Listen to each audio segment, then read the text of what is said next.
Debati për zgjedhjet të parakohshme parlamentare ndërmjet partive politike nga dita në ditë po intensifikohet. Lideri i LSDM-s Venko Filipçe ka deklaruar se partia e tij është e gatshme të përballet me zgjedhje edhe nëse ato shpallën që nesër, por nuk do të pranojë të përdoren si alibi për kalkulimet politike të Christian Miskoskit. Filipçe tha se kryenisti nuk ka nevojë për mbështetjen e LSDM-s për të vendosur për zgjedhjet të parakohshme, pasi disponon shumicë prej 2/3 në kuvend dhe me pushtet absolut.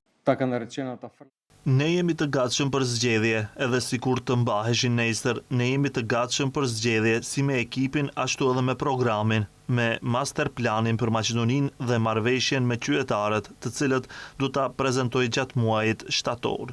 Për zgjedhje jemi të gatshëm kurdo që të mbahen, por ne nuk do të jemi alibi. Christian Miskoski ka 2/3 në kuvend, ka pushtet absolut. Ai mund të shpallë zgjedhje kur të dëshirojë. I mënjhershëm ka qenë reagimi i VMRO-DPM-s, të cilët e akuzojnë Filipçen se u shmangë zgjedhjeve, pasi sipas tyre ai e di rezultatin që e pret. Është e qartë se Venko Filipçe dhe LSDM-ja po i shmangen përballjes me qytetarët sepse e din fare mirë se çfarë rezultati i pret. Në vend që të kërkojnë vazhdimisht zgjedhje, le të përballen me qytetarët dhe të marrin verdiktin e tyre. Në fund, qytetarët janë ata që do të vendosin dhe do të tregojnë se kush gëzon mbështetjen e tyre.